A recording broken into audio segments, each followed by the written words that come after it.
Good morning, everybody.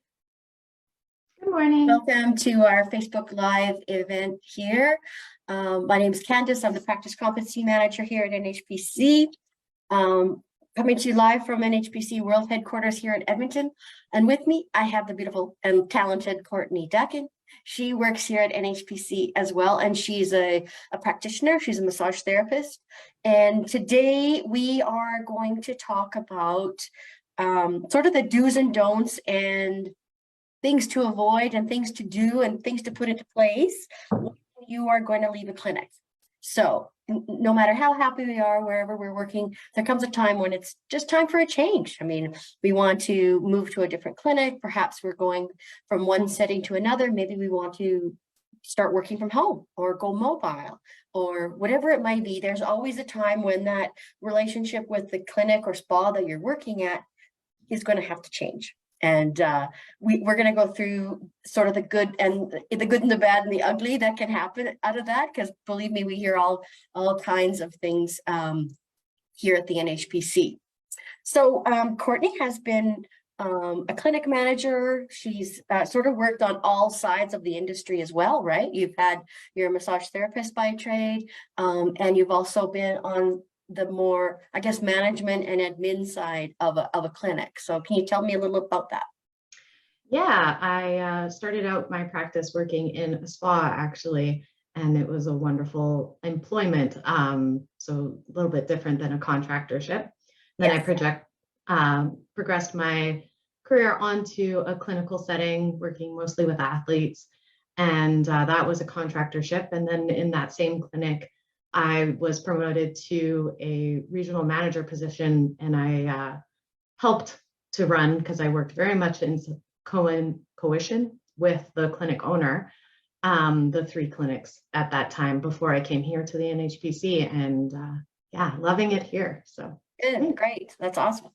So let's talk about, I get one of the things that can make leaving a clinic a problem is not having any sort of agreement or contract in place, right? Am I yes, right?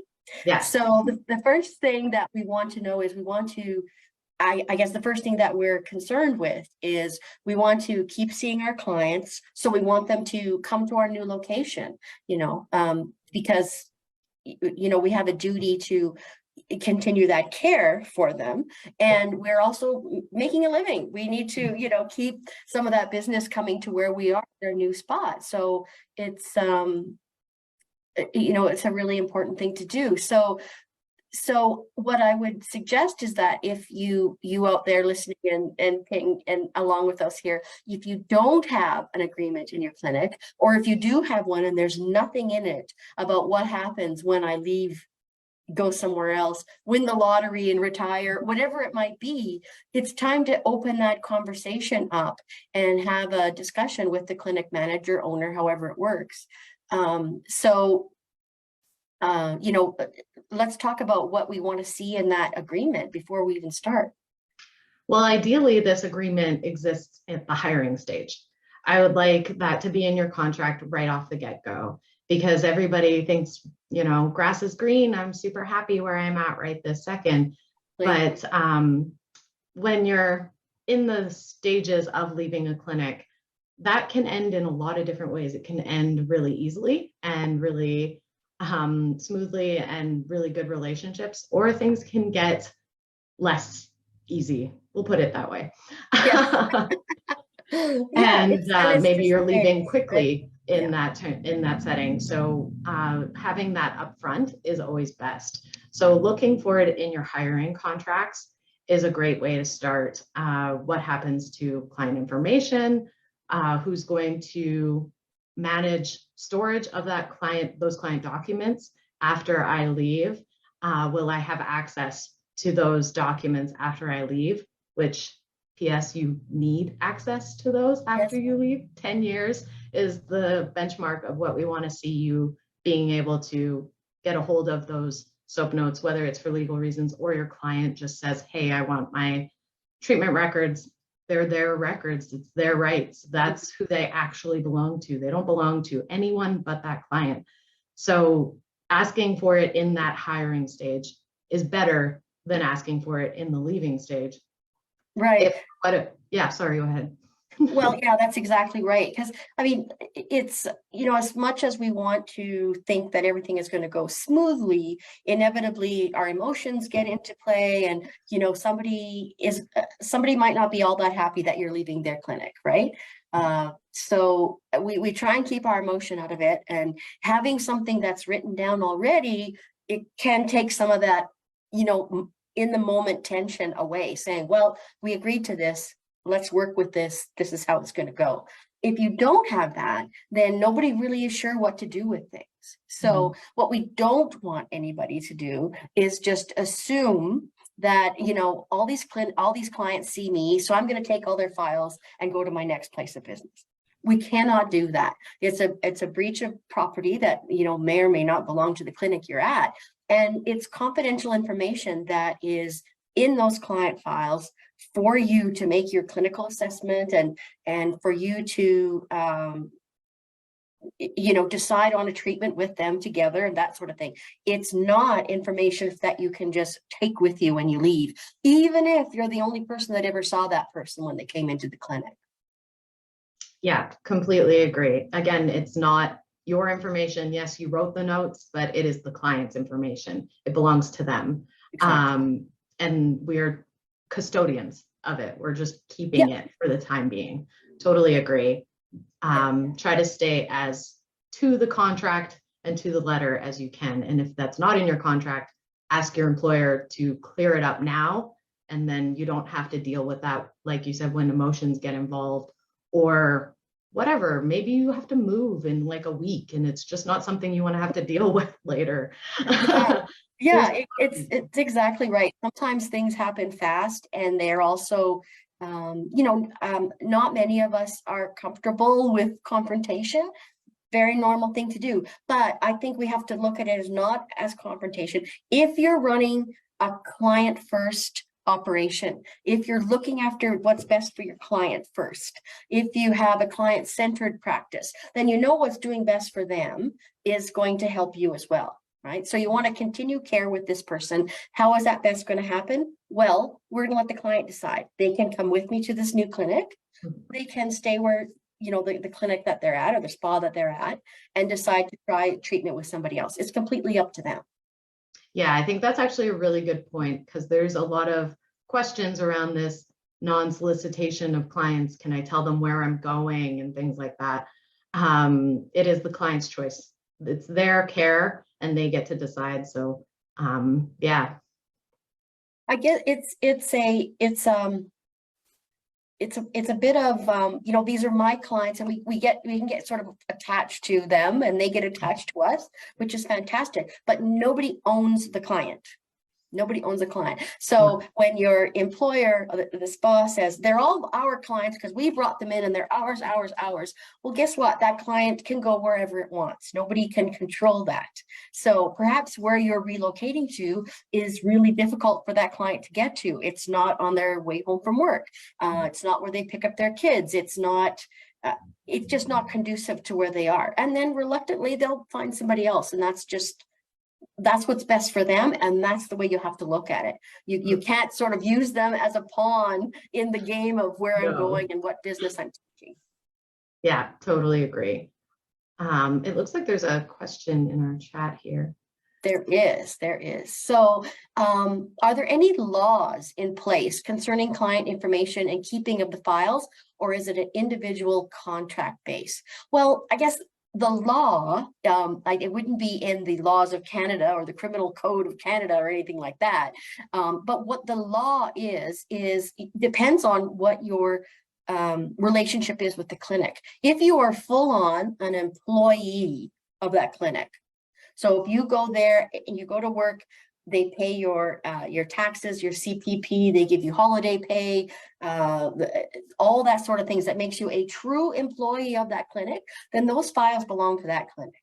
That's it, full stop. If you go somewhere else and that client wants to follow you, then with consent of the client, you can take a copy of that file with you. If you're a contractor, then it's going to be a little bit more sticky as to whose clients they are. So that's why it's really important, Courtney, you know this, to have something on the way in as instead of on the way out about how to deal with that information. So the law is, I guess, the privacy law is that this information you gather from people, you are the custodian of it for when you're using it. And we use it to contact them about your employee, your appointments canceled. We use it to come up with the best treatment plan for them, right? So if you're using it for any other reasons than that, then you're breaking that, those privacy laws about why you've gathered that information. So taking it with you to another clinic without asking, using, writing down everybody's phone number and calling them or emailing them, letting you know where you are, that's not the reason that client has given you that information. So let's talk a little bit about that, Courtney. Yeah, personal information is given under the light of contact, like you said, for those appointments that happen inside that clinic. When they fill out their initial intake forms, all of that information that they're offering up usually has whatever clinic or space that you're in, whether it's a wellness clinic or something that's a little bit more medically based, it doesn't really matter. Yes. The information is given to the clinic to contact them under their information. So you contacting them personally on your own cell phone, whatever contact, for any reason is A, unethical, and B, a breach of privacy. They didn't give you that information to be contacted and solicited in a separate space. It's only for reminders or anything to do with what's happening within that clinic itself. So we can't take that kind of information. You are breaching privacy laws. That's a very big no-no. That's a very big no-no, yeah. Another question was asked that, can I take let's see, does it apply to contractors as well? If we relocate to another place, can we take photocopies of the files? Again, it's the client's information. Wherever they agreed to have it stored is where it should stay. If you want to move it to a different location, you need client permission for that first. Exactly, yeah. Just like, if you were, a client's lawyer contacts you to say, we'd like a copy of your file notes. Again, that's only done with client's permission, right? Anything to do with that, that's their confidential health information. I mean, you wouldn't want to go to your dentist and they say, oh, we just sent your file off to somebody else. That would never happen in any setting. So we would also, apply that to our setting, even though we are not yet a regulated health profession. We certainly want all of us, we should all be acting, although we already are, especially in regard to these privacy bits and the custodianship of a file, right? Yeah, definitely. Okay. Keeping files for 10 years, is that an industry standard or is that tied to FOIA? It's generally an industry standard. I know for all of us that file taxes in this country, which is pretty much everybody, we have to keep things for 7 years. So for your NHPC, not your NHPC, sorry, as an NHPC member, you need to keep your client files for 10 years. Yes. Past the last day they've seen you. Yes. Yeah. So, and Courtney, what can you tell me about holding on to files when somebody has already left the clinic? Like, what was in place where you worked for those people that may have left the industry or moved to another clinic, another province? How did you handle keeping those files, and when did you review them, or when did you decide it was, how did you pull those files and destroy them when it was safe to do so? Yeah, definitely. Well, the storage of the files was simple. Most of the places that I worked had digital systems for storing files, which is a big reason that clinics will hold on to those files, because usually you're just granted access into their file storage system when you are working within a clinic. Right. And therefore, it's just kept within that system for the remainder of those 10 years or 7 years, or whichever the clinic is abiding by. As a NHPC member, I made sure that though industry or tax law says 7 years, I made sure that my contracts had 10 so that I would have access to everything should I need it. Right. And then as far as obtaining access, you would need proof to provide to the clinic of what reasoning you need access to those files. You would need proof of the client requesting it, of the lawyer requisition for them to obtain it for legal purposes or anything. And then the clinic would then provide you with the note that you are requiring. Right. And I know that it's, I know that there's been times when I've had just not the news therapist, but the clinic, or sorry, the client themselves say, I want my file for this reason, and can I have it? And absolutely, again, like we said, it's their client, right? It's their information. We're just using it for our own purposes that we need to. So they absolutely can have that that file if they choose to take it somewhere, if they want to give it to their other healthcare provider, they want their doctor to see it, whatever it is. It's their information. So full stop, they have access to it. So that's why it's really important to have all your notes up to date. It's important to keep your notes on each client, you know, professional. You're using medical terms. You're not, you know, putting the sort of subjective feeling you might have about some things. You know, you don't want to always have those readily in the file for just anybody to see. You know, it would just be, you know, if you think about it this way, would you be embarrassed if this information got out in the public about what you said or thought about this client? Well, then you should not be recording that at all. And so I want to give a bit of caution about that.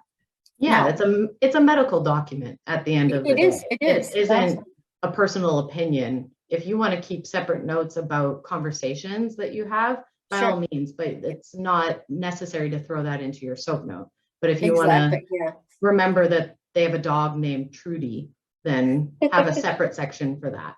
That's not a medical piece of information. I remember I worked at a clinic and we had it was a situation where somebody could book a client, an appointment with any one of us. You know, we didn't have a lot of, this is only my client and only your client sort of thing. And so we had, you know, some notes in the file that, you know, this person really hates this type of music, don't play it.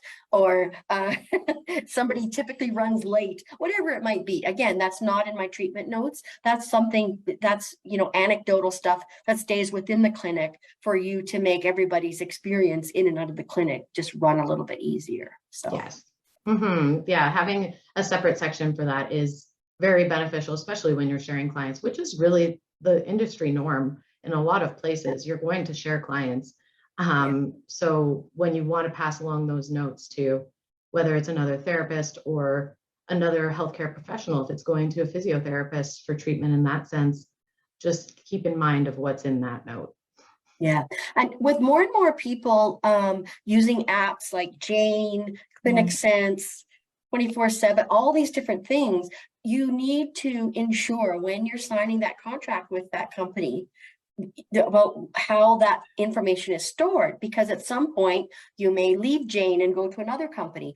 How do you get that information with you? What do you know about that, Courtney? Or do you? Because I was, no, that's a great question. Yeah. Being an independent contractor and a employee, I didn't really run my own soap notes outside of personal storage through a digital forum. So it can be beneficial to email those help situations of Jane, or if you are running your own systems, and ensuring that, you know, when I leave, I want all of my soap notes so that I can be the custodian of them rather than leaving that up to Jane, making sure that you're having that storage, and just keeping that open communication with any company or any employee is going to be the best thing. I was just going to say, guess what it's coming down to, guys? Having conversations about how to do these things. I know we get a job and we're very happy to start working because, let's face it, we're all about helping people. We all want to get in there and start and do the best for everybody that comes into our treatment room, and that's fantastic. But there's a whole other side of running your practice that needs to be taken care of. And, you know, for your life to be happy, smooth, and to go along tickety-boo when these changes happen, it's best to have it done before, you know, it becomes a problem. So opening that line of communication about, have we thought about this? What happens when somebody leaves our clinic? It's really important because even if it isn't you that's leaving, if there's somebody else leaving your clinic, how do we handle that? When their client calls and says, hey, I want to see Joe, Joe's left, client doesn't know this, you need to have a policy in place at your clinic to handle these sorts of phone calls. Definitely. Do Many you have anything like that anywhere where you worked, Courtney? Yeah, most clinics and spaces that I worked in wouldn't advertise where the therapist went. That's pretty common practice. They would let you know that they did leave. And if the therapist, if the client then on the phone or in person or however this request is coming says, oh, well, where did they go?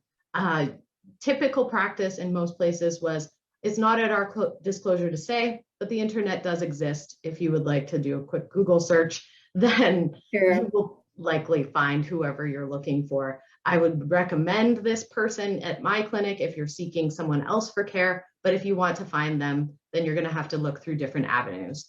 And that's been my experience of standard norm. But you can also, I mean, if you're open with the clinic and they feel like, yes, he's now working at this particular location and you want to share that, then go right ahead. You don't have to withhold it. You can certainly, if that client is really wanting to get a hold of them and I mean, again, if you go from a point of, looking after the client first, a client-centered practice, if they're wanting to continue their care, it's best to help them do that, either, like you say, staying with the clinic you have or letting them know. They can also, the NHPC website, we have a listing for those who choose to be on it about where the practitioner is. So that's another option. If you are leaving a clinic, that you can say, as of May 1st, I won't be here, but check the NHPC website, the provider directory, and you'll be able to find my new location there. Right? Yeah. So then there's no issue of, of solicitation or, trying to poach a client from, one spot to another that some clinic and spa owners, see happening. Yeah. Another thing that I see as a norm in the world is, again, planning ahead. A lot of this comes back to planning ahead. Yeah. But if you have a professional social media page that you post up different aspects of health and wellness and ensuring ongoing care for your clients, maybe you demonstrate home care on this page, encourage all of your clients at present to follow that page for advice of these different kinds of things. But at the same time, it's self-promotion for yourself. Should you leave, you get to throw up on social media anything you want of where you are, within ethical boundaries. But yes, you can then say, I am leaving this space. I will be joining this clinic on your professional social media page. And if you already have that following of your member or of your clients, they know where you're going. Yeah, exactly. Yeah.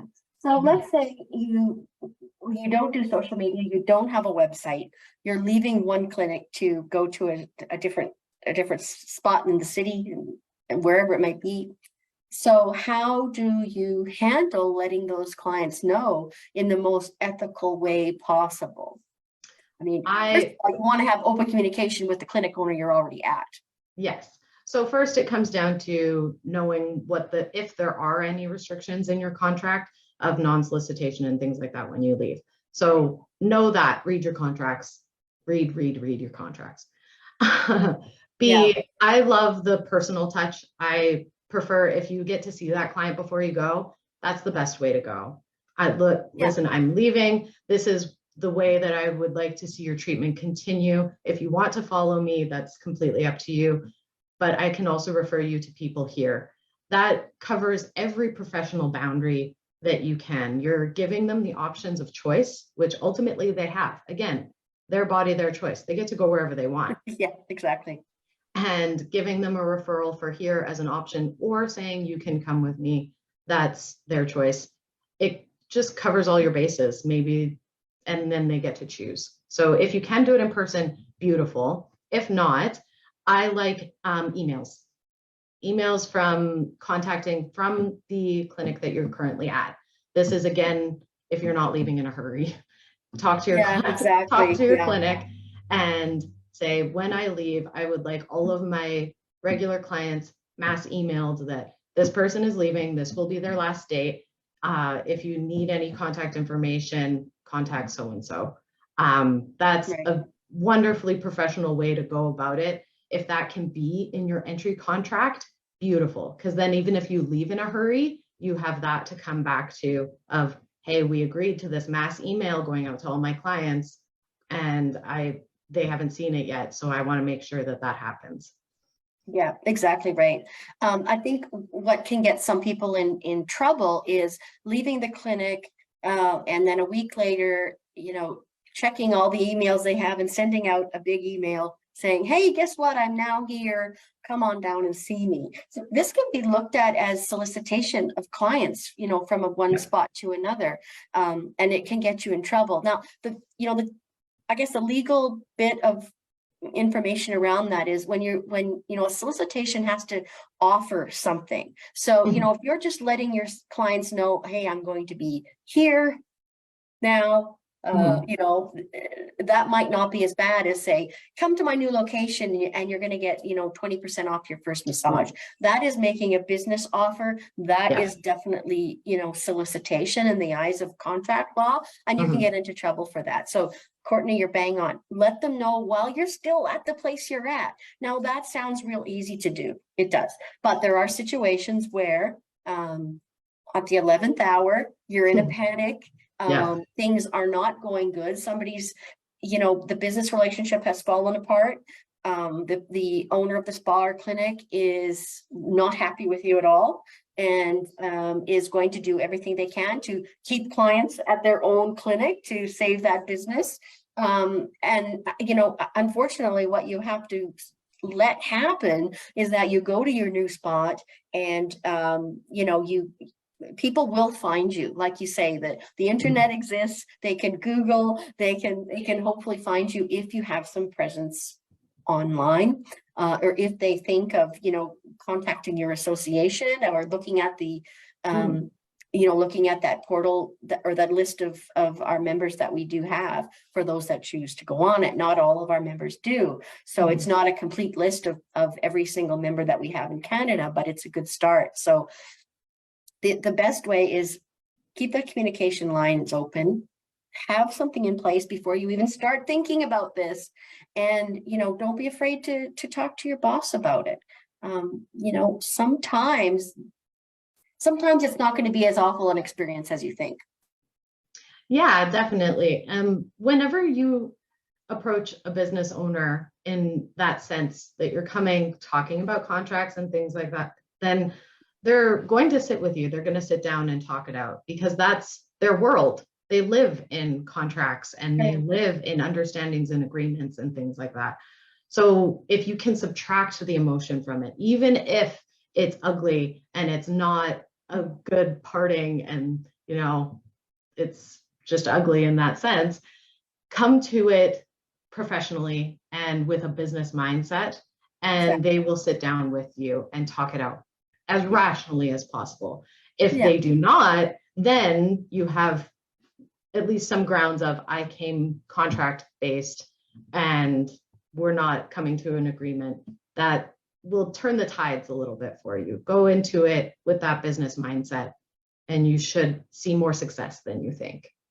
Yeah, I think you're right. And you prepare yourself, like think about what you want to say. Think about whether it is negotiating the contract, whether it's talking about an increase in your commission percentage, whether it's, getting more hours, getting less hours, moving to another clinic. Prepare yourself, go through it in your mind, make some notes. Hey, find a friend to role play a little bit and say, look, I just want to say this all out loud to see what it sounds like before I go in there, because it can be really difficult, just because you're dealing with the owner or the manager of a clinic, I want everybody to feel empowered that they can talk to anybody they want, that there's not that disadvantage of management over, someone working at the clinic. Don't even let that get into your mind. You can do this, you can do this, you can do this. It's a cohesive relationship between manager and therapist. It should be. And it has to be, frankly. Without a therapist, the business owner doesn't have a business. So Yeah. there needs to be that give and take, and owning your own space is really important. Knowing that you deserve to be there. You've taken the education, you have worked throughout your career, you've done all of these things, bringing you to this point. So you earned a seat at the table already. Yes, absolutely. Well put. Yeah, well put. So I think what everybody needs to do that's been joining us today, and thank you very much for doing that, is grab that agreement that you have and just take a look at it. Mm-hmm. And if there's nothing in there, then guess what? It might be time to sit down and talk about it, right? If there is nothing in there and that you've had somebody leave your clinic and it's been a problem, then maybe everybody needs to sit down and talk about how we're going to handle when somebody leaves, because inevitably somebody will. How do we put the client first in that situation? What's going to be our policy on handling, when a client who doesn't come very often to the clinic and then all of a sudden shows up and wants to book with their person who's now left? How are we going to handle that? It's, again, like you say, preparation, communication, all those things that we all can do. You don't need special skills to do that. No, therapists are usually really good at communication. You just have to get yourself out of your own way. Just come to the table as if you were coming up to your massage table and talking to a client right there. Have that confidence that you deserve to be there. You deserve these conversations, and everyone needs to have that open communication with where they're working. And like you said, read your contracts. Yeah. And if you're not sure, if you've read a contract, just because a contract's been put in front of you doesn't mean you have to sign it. Right? No. You have the absolute right to go through it, to take it, to think about it, to have it reviewed by somebody else. Don't be afraid to do that. If there's stuff you don't understand, please don't get yourself into a contract that you don't understand. You can feel free to contact us here in the practice management area at NHPC, and we'll do our best to help you through those things. So we're not lawyers, but we've certainly seen a lot of information that we can give you some advice. And we also do have a discount relationship with a company called Good Lawyer, which is really cool and easy to deal with. And you can do everything sort of online, and they'll review a contract for you with minimal cost. So that's something to look at too. All right, I'm gonna check our chat spot here. Keeping client, the last question, keeping client files. If they're under 18, keep files for 10 years after that person turns 18. Yes, that is standard practice for NHPC members. And it says 18, but depending on what the age of majority is in your province, whether it's 19 or 18. So you may have seen that person as if they were, somebody's kid that you saw, now they're an adult, you need to keep that again, for 10 years. So it's a good idea once a year to just go through your files, take a look at what you need to keep, what you don't, and have a safe storage space for that. Yeah, and just ensuring that you'll have access to those files, whether you're the custodian of them or the clinic or space that you're leaving. Right. Okay. So we are at our time here, and I want to thank Courtney so much for joining me and having this little chat about these sorts of things. Again, all of you out there listening today and watching this, please reach out to the NHPC. You can contact us at member services at nhpcanada.org, practice management at nhpcanada.org, and we will do our very best to help you along in what's going on. And we will we'll keep you up to date. We're going to have more of these short sessions like this, talking about lots of different topics that you guys keep asking us about. So things like leaving clinics, dealing with clients that are maybe not so easy to deal with, talking about contracts, talking about CCP credits, whatever it's going to be. Stay tuned. Watch your e-news for that, for the next topics that are coming up, and also take a look at the NHPC web conference that's going to be happening this year in Calgary, and starting June 6, 7, 8. So please keep an eye out for that too. And we're going to say So long from NHPC headquarters here in Edmonton, Alberta. Bye. Thank you. Bye. Thank you. Till next time.